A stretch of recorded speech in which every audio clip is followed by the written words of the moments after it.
Atingiu às 15 horas do dia 9 de fevereiro de 1884 e, em apenas 20 minutos, a temperatura havia caído 40 graus. Daniel Crowe estava verificando suas linhas de armadilhas quando o céu ficou da cor de hematomas antigos. Ele já tinha visto tempestades antes.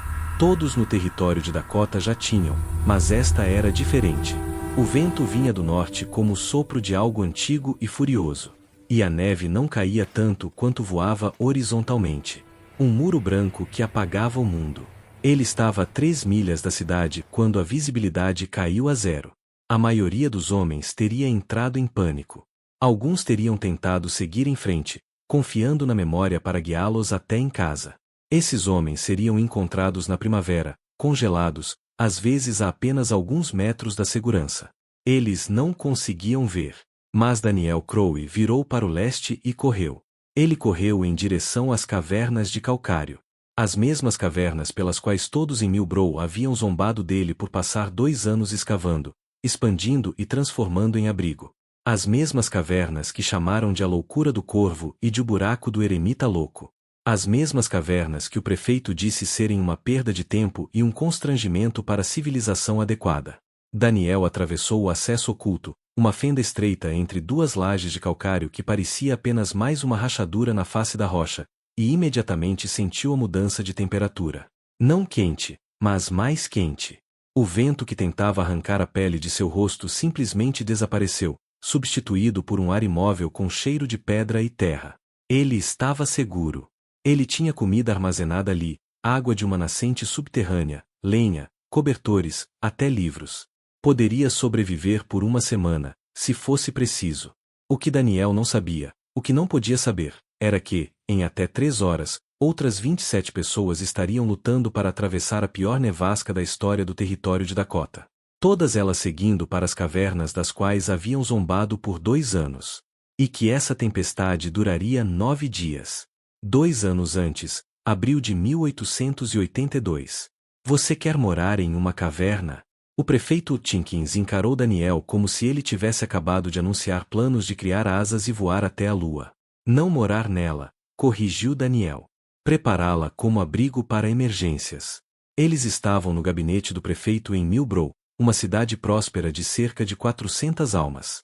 Daniel acabará de protocolar os documentos solicitando permissão para escavar e melhorar o sistema de cavernas de calcário na elevação oriental, a cerca de 2 milhas da cidade. Que tipo de emergências? Perguntou o prefeito. Nevascas, tornados, incêndios nas pradarias, ataques indígenas, embora estes sejam menos comuns agora. Qualquer desastre em que as pessoas possam precisar de abrigo rapidamente. Daniel Crowe tinha 38 anos, um ex-batedor de cavalaria que passará 15 anos na fronteira. Ele tinha visto coisas que lhe causavam pesadelos. Povoados inteiros varridos por tempestades de inverno. Famílias queimadas vivas em incêndios nas pradarias. Pessoas congeladas até a morte a 3 metros de suas próprias portas porque não conseguiam enxergar através da neve. Sr. Crowe, temos casas perfeitamente boas construídas por pessoas civilizadas, com paredes e telhados adequados. Por que alguém precisaria se esconder em uma caverna? Por que casas queimam? Por que são levadas por tornados? Por que às vezes você não consegue chegar à sua casa a tempo? Daniel manteve a voz calma, mas as mãos estavam cerradas. Eu já vi isso acontecer, prefeito, vezes demais. Bem, eu não vi, respondeu o Tinkins. E a maioria das pessoas desta cidade também não. Sobrevivemos muito bem sem abrigos em cavernas e não vejo razão para começar agora. Não estou pedindo que a cidade faça nada. Estou pedindo permissão para trabalhar nas cavernas eu mesmo, às minhas próprias custas, em terras que possuo legalmente. O prefeito hesitou. A terra em questão era de Daniel, um terreno rochoso, quase impossível de cultivar, que ele comprará por quase nada. Legalmente, o Tinkins não podia impedi-lo. Muito bem, disse o prefeito, por fim. Cave suas cavernas, mas não espere que alguém o leve a sério, e não venha chorando ao conselho da cidade quando tiver desperdiçado anos em um projeto de que ninguém precisa. Daniel não respondeu. Apenas tirou o chapéu e saiu. Nos 2 anos seguintes, Daniel Crowe tornou-se o assunto e a piada de Millbrow. Todos os dias, se o clima permitisse, Ele cavalgava até a elevação de calcário com ferramentas, madeira e suprimentos.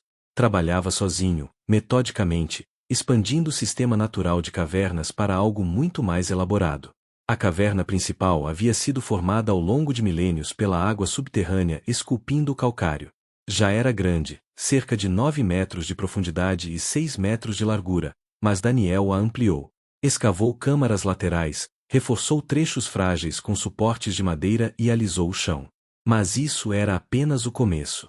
Daniel descobriu que o sistema de cavernas era muito mais extenso do que qualquer um imaginava. Usando técnicas de mineração que aprenderá durante um período no Colorado, explorou e mapeou cuidadosamente as passagens. O que encontrou foi notável: uma rede de cavernas interligadas, algumas pequenas, outras grandes, todas naturalmente reguladas em temperatura pela própria Terra. Ele transformou esses espaços em salas, uma câmara principal que podia abrigar 50 pessoas, câmaras menores para famílias ou privacidade, uma área de armazenamento para comida e suprimentos, um cômodo com acesso a uma nascente subterrânea, água fresca o ano inteiro. Até uma chaminé natural por onde a fumaça das fogueiras escapava para a superfície através de fendas na rocha. Instalou plataformas de madeira para dormir, esculpiu nichos nas paredes para lamparinas a óleo, construiu portas robustas que podiam vedar contra o vento e o frio. Estocou lenha, alimentos secos, suprimentos médicos, cobertores e ferramentas. Os moradores da cidade observavam seu progresso com uma mistura de diversão e preocupação. O homem está construindo o próprio túmulo, disse Thomas Brennan no salão. Brennan era dono da maior loja geral da cidade e se considerava um homem sensato. É antinatural, concordou Margaret Foster, a professora.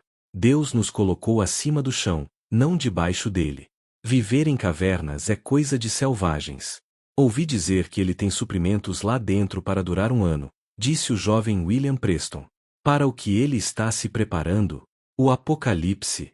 Ele está se preparando para desperdiçar a vida, declarou o prefeito Tinkins.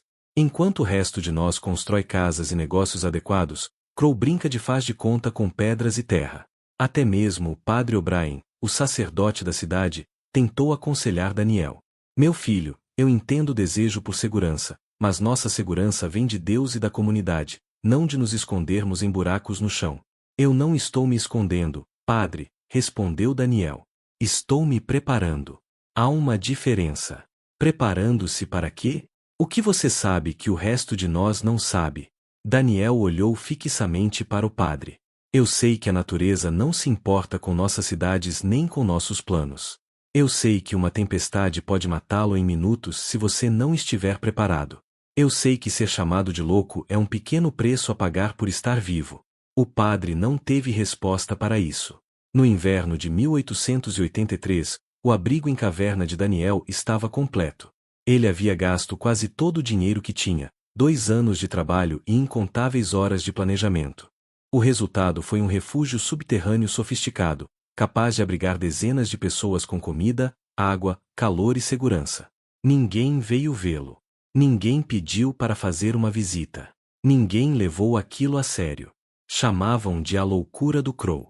Algumas crianças da cidade desafiavam umas às outras a se aproximar da entrada da caverna, mas nenhuma era corajosa o suficiente para entrar. Espalharam-se rumores de que Daniel havia enlouquecido, de que estava se preparando para algum desastre imaginário, de que poderia ser perigoso. Daniel ignorou tudo isso.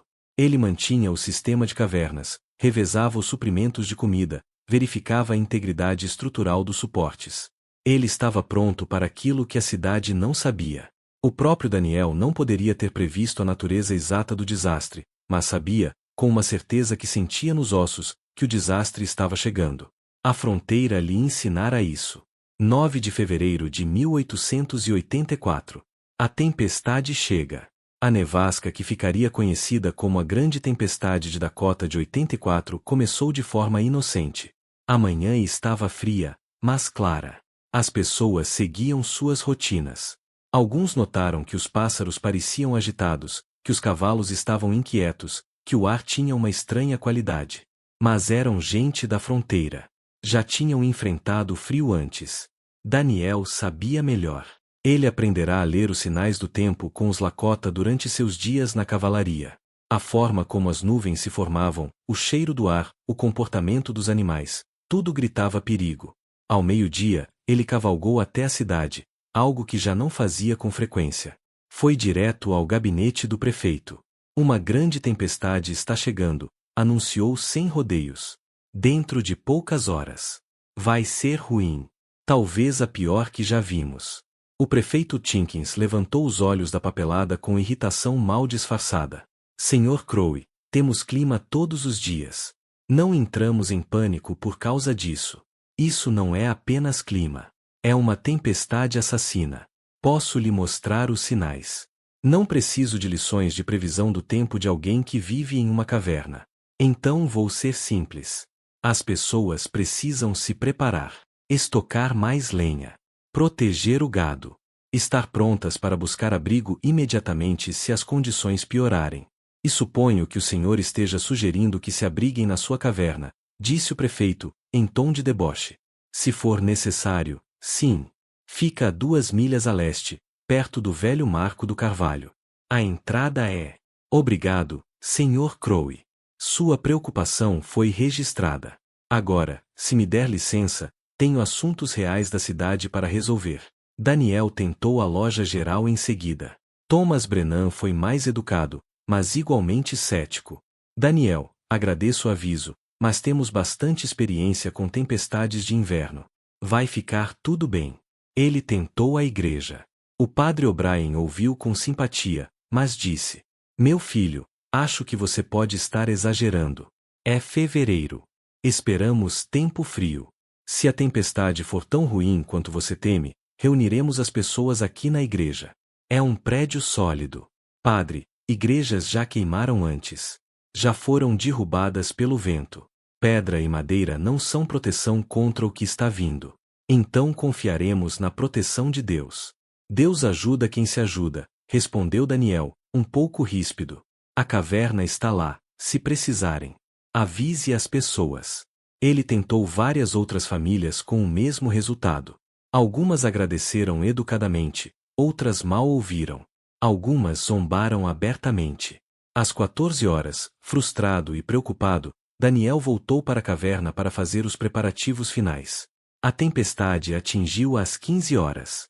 Veio com velocidade e violência chocantes. A temperatura despencou. O vento passou de brisa a furacão em minutos. E a neve era como nada que a cidade jamais tivesse visto. Ela não caía. Atacava, impulsionada por um vento tão forte que a visibilidade caiu para a distância de um braço. As pessoas correram para suas casas. Mas a tempestade foi tão repentina que muitas foram pegas do lado de fora. Fazendeiros nos campos, crianças voltando da escola, comerciantes fazendo entregas. Os sortudos estavam perto de abrigo. Os azarados, não. Thomas Brennan estava no armazém atrás da loja quando a tempestade começou. Tentou chegar ao prédio principal, uma distância de cerca de 30 metros, e se perdeu. Andou em círculos, ficando cada vez mais frio, até bater diretamente contra uma parede. Seguiu a parede, encontrou uma porta, não era sua loja, mas a casa de alguém, e bateu até que o deixassem entrar. Margaret Foster e 7 alunos foram pegos no caminho de volta da escola. A escola ficava mais perto, então ela os fez voltar, mas no meio do Vitiout não conseguiu encontrá-la. Foram resgatados por um fazendeiro que ouviu o choro das crianças e seguiu o som. Outros não tiveram tanta sorte. William Preston tentou ir do salão até sua casa e desapareceu. Sua esposa esperou com uma lamparina na janela, mas ele nunca apareceu. E algumas pessoas, com frio e aterrorizadas, lembrando-se dos avisos de Daniel, decidiram tentar chegar às cavernas. Sarah Henderson foi a primeira. Ela estava visitando a irmã na periferia da cidade quando a tempestade começou. Sua própria casa ficava a 1 milha de distância, impossível de alcançar. Mas a elevação de calcário era visível da varanda da irmã, e ela se lembrou das histórias sobre a loucura do Crow. Vou para as cavernas, disse a irmã. Você enlouqueceu? Vai morrer lá fora. Vou morrer aqui se esperar. As cavernas ficam a leste. Eu consigo. Ela se enrolou em todas as roupas que encontrou, amarrou uma corda na cintura com a outra ponta presa à varanda e partiu. Se perdesse, ao menos a corda a guiaria de volta. Mas ela seguiu para o leste, mantendo o vento no ombro esquerdo e, de alguma forma, por sorte ou providência, tropeçou diretamente na fenda entre as lajes de calcário.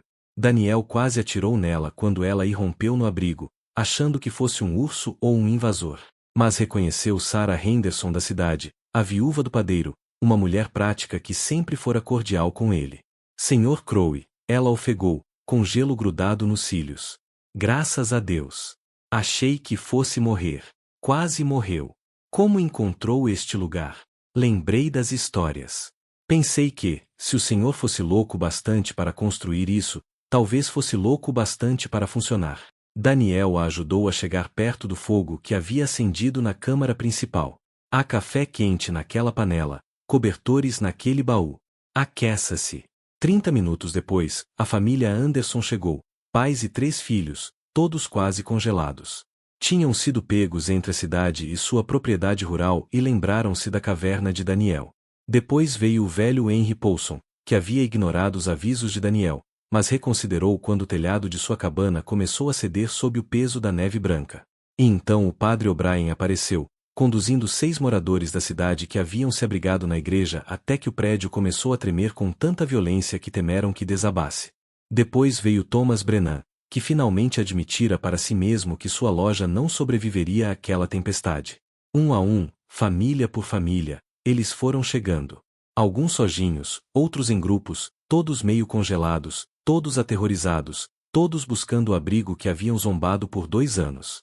Ao anoitecer do primeiro dia, 27 pessoas estavam amontoadas no sistema de cavernas de Daniel. A tempestade continuava a rugir do lado de fora, mas lá dentro eles estavam seguros, aquecidos e, graças à preparação obsessiva de Daniel, bem abastecidos. Como você sabia? Perguntou Sarah Henderson enquanto ajudava Daniel a organizar as áreas de descanso. Como sabia que precisaríamos disso? Eu não sabia quando nem o que, respondeu Daniel. Eu apenas sabia que, em algum momento, algo aconteceria. Sempre acontece por aqui. A tempestade durou 9 dias. 9 dias de vento que soava como demônios gritando. 9 dias de neve que enterrou Millbrow sob montes de até 15 pés de altura. 9 dias de temperaturas que caíram para 50 graus abaixo de zero. 9 dias durante os quais qualquer pessoa exposta congelaria até a morte em minutos. Mas nas cavernas, a vida continuou. Fria, mas suportável. Escura, mas iluminada por lamparinas a óleo. Apertada, mas possível de sobreviver. As preparações de Daniel provaram seu valor centenas de vezes. Os estoques de comida alimentaram a todos. A nascente subterrânea forneceu água quando a água da superfície congelou completamente.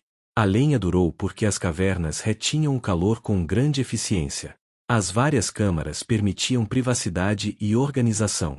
O suprimento de cobertores, materiais médicos e até livros manteve as pessoas aquecidas, saudáveis e mentalmente sãs. Isto é incrível, disse o padre O'Brien no terceiro dia, olhando ao redor da câmara principal. Você construiu tudo isso sozinho. Ao longo de 2 anos, confirmou Daniel. Todos os dias as pessoas zombavam de mim. Todos os dias eu continuava trabalhando. Por quê? O que o levou a fazer isso?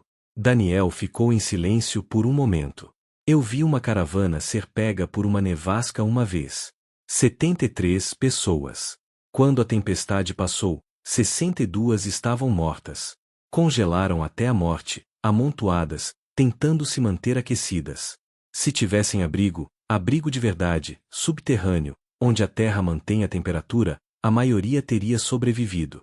Então você construiu isso para salvar vidas.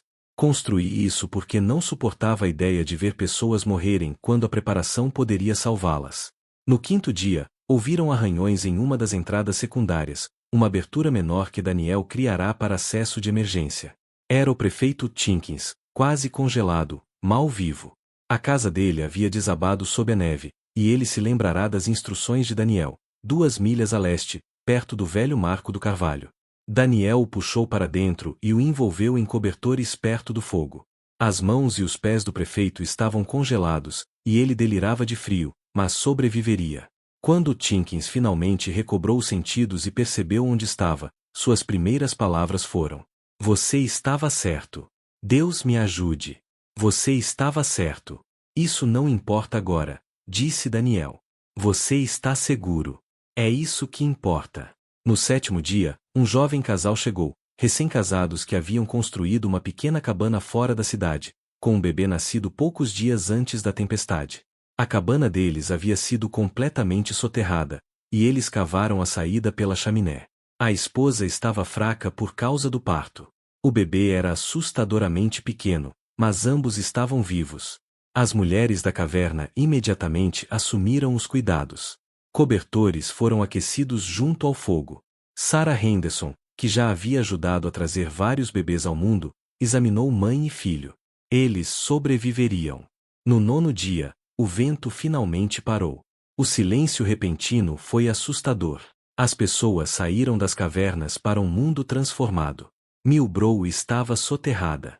Os telhados visíveis pareciam pequenas ilhas em um oceano de neve. Em alguns pontos, os montes chegavam a 20 pés de altura. A temperatura ainda estava muito abaixo de zero. Precisamos procurar sobreviventes, disse Daniel. E precisamos fazer isso com cuidado. Mais pessoas morrem depois das tempestades do que durante elas. Tentando cavar, se esforçando demais, perdendo-se em corredores de neve. Ele organizou grupos de resgate. Usando as cavernas como base, as equipes avançavam até a cidade, verificavam as casas e traziam os sobreviventes de volta ao abrigo. Foram necessários 3 dias de trabalho cuidadoso. Encontraram mais 12 pessoas vivas, incluindo William Preston, que sobrevivera ao se enterrar em um monte de neve e usar o próprio calor do corpo para criar uma pequena bolsa de ar mais quente, um truque que Daniel havia ensinado durante uma de suas muitas tentativas de educar a cidade sobre sobrevivência. Mas também encontraram os mortos. 8 pessoas que haviam sido pegas do lado de fora ou cujos abrigos falharam. Entre elas estava Margaret Foster, a professora que chamara as cavernas de antinaturais. Ela foi encontrada congelada em sua casa depois que o fogão se apagou e ela não conseguiu reacendê-lo. Foram necessárias 2 semanas para que as condições melhorassem o suficiente para a vida normal ser retomada. Durante esse tempo, as cavernas permaneceram o centro da sobrevivência de Millbrow. As pessoas viveram ali, cozinharam ali, fizeram planos ali. O abrigo que havia sido ridicularizado tornou-se a salvação da cidade. Quando as coisas finalmente voltaram a algo parecido com o normal, o prefeito Tinkins convocou uma reunião emergencial da cidade. Ela foi realizada na câmara principal da caverna, o único espaço grande e quente o bastante para todos se reunirem. Eu devo um pedido de desculpas a Daniel Crowe, começou Tinkins, com as mãos congeladas envoltas em bandagens. Todos nós devemos. Ele tentou nos avisar. Ele tentou nos preparar, e nós rimos dele. Chamamos o trabalho dele de uma loucura. Zombamos de sua cautela. Ele fez um gesto ao redor da caverna. Essa loucura salvou diretamente 27 vidas e provavelmente salvou toda a cidade de forma indireta, ao servir como base para as operações de resgate. Eu estava errado. Nós todos estávamos errados. Thomas Brennan se levantou. Proponho que reconheçamos oficialmente estas cavernas como o abrigo de emergência de Millbrow e que indenizemos o Sr. Crowe pelos custos de sua construção. Apoiado, disseram várias vozes. Daniel se levantou. Não preciso de compensação, mas preciso de ajuda. Este abrigo pode ser melhor, maior, mais organizado. Se trabalharmos juntos, podemos expandi-lo, melhorá-lo e torná-lo capaz de abrigar toda a cidade, se necessário. A votação foi unânime. Ao longo do ano seguinte, as cavernas tornaram-se um projeto comunitário. Homens da cidade ajudaram Daniel a escavar novas câmaras. As mulheres organizaram o armazenamento e a rotação dos suprimentos. O Conselho Municipal destinou verbas para melhorias, melhor ventilação, áreas de armazenamento mais robustas, até mesmo uma pequena sala de aula onde as crianças pudessem continuar aprendendo caso precisassem se abrigar por longos períodos. As cavernas de Millbrow tornaram-se famosas em todo o território de Dakota. Outras cidades enviaram representantes para estudá-las. Jornais publicaram artigos sobre a cidade subterrânea. O governo territorial reconheceu oficialmente as cavernas como abrigo de emergência e as incluiu nos planos de resposta a desastres. Mas, mais importante ainda, a experiência mudou a forma como as pessoas pensavam sobre preparação. As casas passaram a ser construídas de forma mais resistente. O armazenamento de alimentos tornou-se padrão. Planos de emergência foram desenvolvidos. E, de forma mais significativa, as pessoas começaram a ouvir quando alguém dizia: "Acho que o perigo está chegando." 5 anos após a grande tempestade de Dakota, Danielle Crowe se casou com Sarah Henderson. O casamento foi realizado na câmara principal da caverna, com o padre O'Brien oficiando. Quase toda a cidade compareceu. "Parece apropriado", disse Sarah durante a cerimônia, "que comecemos nossa vida juntos no lugar que salvou nossas vidas, no lugar que nos ensinou o valor da preparação, de pensar à frente, de construir algo antes de precisar dele." Danielle e Sarah tiveram 3 filhos, todos cresceram explorando as cavernas e aprendendo as lições do pai sobre preparação e sobrevivência. A filha mais nova, Elizabeth, tornou-se engenheira civil e projetou sistemas de abrigos de emergência para cidades da fronteira em todo o oeste. Inspirado pelo trabalho de Danielle, o prefeito Tinkins cumpriu mais 2 mandatos antes de se aposentar. Seu último ato oficial foi encomendar uma placa de bronze para ser instalada na entrada da caverna. As Cavernas de Millbrow, construídas por Danielle Crowe, de 1882 a 1884. Desprezadas por muitos, necessárias para todos. Preparação não é paranoia, é sabedoria.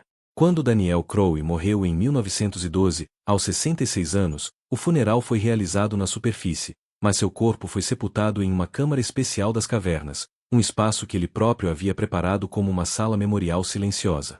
As pessoas ainda podem visitá-la hoje, ver seu nome entalhado no calcário e ler as inscrições deixadas por aqueles que ele salvou. As cavernas ainda são mantidas, agora como um local histórico e museu. Melhorias modernas foram adicionadas: eletricidade, aquecimento, melhor ventilação, mas as câmaras originais escavadas por Danielle permanecem essencialmente inalteradas. Milhares de visitantes por ano percorrem os túneis, veem a nascente ainda jorrando, ficam de pé na câmara principal onde 27 pessoas sobreviveram por 9 dias à pior tempestade que o território já havia visto. E leem a história de Danielle Crowe, o homem que sabia que ser chamado de louco era um pequeno preço a pagar para salvar vidas. O homem que cavou a rocha sólida enquanto outros construíam apenas sobre a superfície. O homem que se preparou para um desastre em que ninguém mais acreditava que viria. A história das cavernas de Millbrow ensinou à fronteira uma lição que continua relevante: que a preparação não convencional é melhor do que a despreparação convencional, que pensar de forma diferente pode parecer tolice até o momento em que se torna essencial, e que, às vezes, a coisa mais sábia que você pode fazer é cavar fundo, preparar-se completamente e ignorar o riso daqueles que acreditam que desastres só acontecem com os outros. A grande tempestade de Dakota de 1884 matou mais de 200 pessoas em todo o território. Mas em Millbrow, graças à loucura de um homem, apenas 8 morreram. E esses 8 talvez também tivessem sobrevivido se tivessem levado seu aviso a sério.